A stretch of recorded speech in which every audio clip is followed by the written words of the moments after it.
Hello there. Now, this is part 2. I promised I'd get this out, and here it is. It's out. Now, as we discussed in part 1, I identified what I felt was sort of different areas that the Call of Duty trade was sort of getting dislikes from. Now, I do have to confess to something. I didn't originally make these. What's it? Oh, what is that word? That's it. I didn't make these observations. Others had made these observations, and I'd taken their observations to be my own. So I do hold my hands up high and say, I should have given credit for them.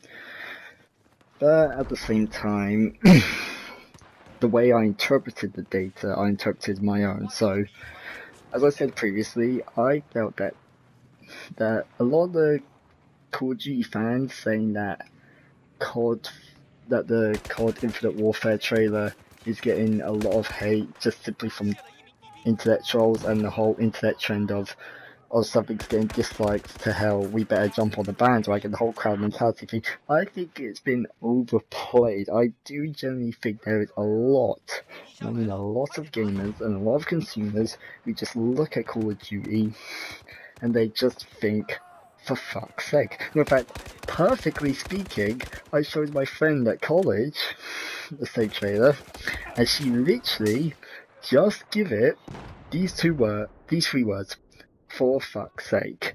Literally, she just said that to me when I was showing her the trailer. I was just like, oi, it's the new Call of Duty trailer, I'll show you, because she could see I was just going insane watching the Battlefield trailer, so I was just like, here's what it's going up against, and she's just like, for fuck's sake. Really demonstrates, for fuck's sake. We just sort of joked for about 5 minutes, giving it, oh, it's Titanfall number 2. Oh, I didn't know Destiny was getting a new DLC or a new expansion pack. Anyway, so now that I've cleared that a little bit up, I still feel that a lot, and I mean, I'd say close to half.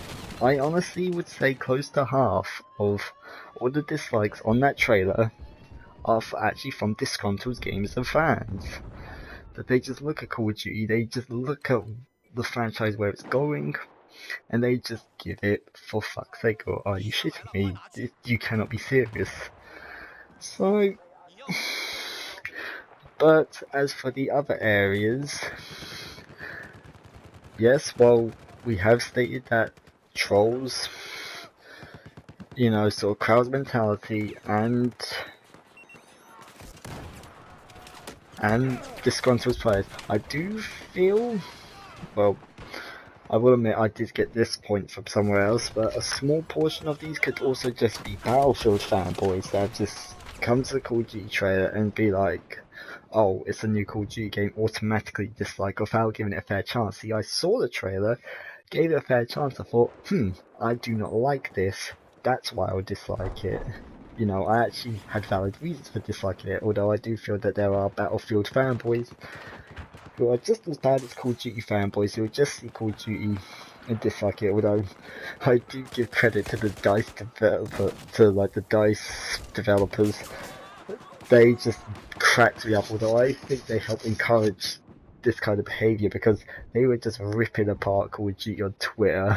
It was funny. To say the least, it was funny. But yes. So I feel that a small portion of the dislikes towards Call of Duty are Battlefield fanboys, as well as FPS fanboys. I'm not gonna mention any names. Destiny, Titanfall, if there's still any. I do feel, if not the majority, close to half of all the dislikes are actually disgruntled players and fans, and I think that the rest are crowd mentality YouTubers, and it's simply a result of crowd mentality. Okay, that being cleared up, I also want to use this to talk about two things. Last video I mentioned that I got into some interesting discussions with Big Shot Brown as to the state of Call of Duty. I only have this to say to him. as like a sort of response. Personally, I think Call of Duty is now becoming a can that you're kicking that's been kicked down the road. Eventually, the road is going to end. It's going to have to die. And though, while I now agree with him in saying that Call of Duty isn't dead,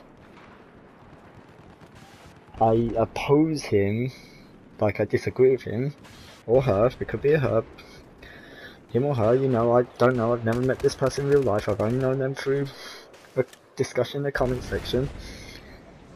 I feel though that Call of Duty is coming onto its last legs. Now, the reason I say this, because the fact that they are also bringing out Call of Duty Modern Warfare Remastered. Now, don't get me wrong, remastering a game isn't necessarily a bad thing. It's not a sign of weakness. I mean, take a look at The Last of Us Remastered.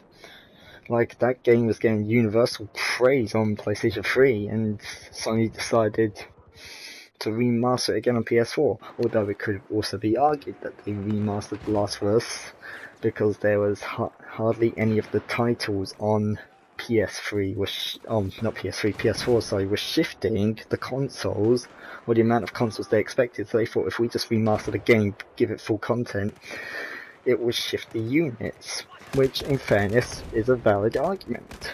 Same with Uncharted, the Naked Drake collection. You could easily just buy these games, again on PS3, yet they chose to remaster it, probably to get fans like the hyped up for Uncharted 4, which I still need to get. I still need to buy that game. It's gonna drive me mad. Ugh.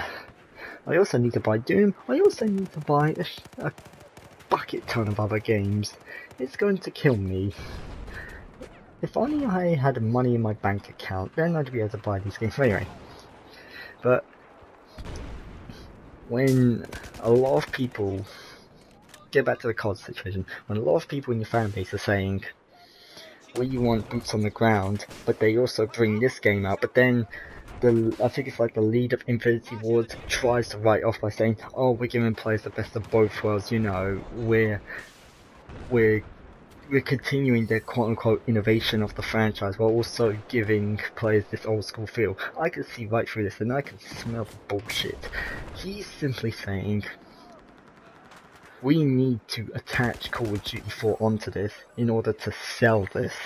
Now, I do hope that an online petition that does seek to get Call of Duty 4 remastered sold separately, I do hope that passes, because you shouldn't have to pay $80 or £60 or however much amount of currency you have to buy two games with the likelihood you're only going to play one. No. I want Call of Duty 4, I do not want Infinite Warfare. Why should I have to buy Infinite Warfare to get Call of Duty 4 remastered? I mean, I can still play it on the PS3, but still I want to play it on the PS4. I want that product, I don't want the other products attached to it. Anyway, so while I agree with Big Shot Brown that Call of Duty is dead, I disagree with him in saying it's very much on its last legs, and it's only a matter of time before the franchise dies, before it's actually killed off. That being said, I said I was also going to talk about my impressions of the Battlefield trailer. Holy shit. Holy shit. I mean, holy shit. Does it look amazing?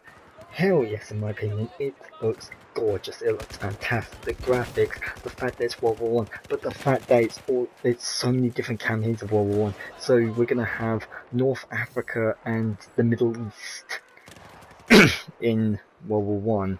Like, everyone just sees a bunch of deserts and they assume North Africa, although it's World War One was also fought primarily actually in the Middle East, because the British basically sided with the various Arab nations of the time and saying, okay, if you help us fight the Ottoman Empire, we will allow you to control the land. I don't want to get too much into politics, but basically they went back on their promise, but they used them for the end. Anyway, Battlefield 1 looks amazing. However, my friend Chai Howard did point out to me that EA could seriously dick us over. Speaking of EA, next video I want to talk about E3 because I did look up some interesting news. I'll give credit, I promise I'll give credit to where I found this source of information from, but until next time, we're going to be talking about E3, but until then, I'll see you guys later. Leave this down below.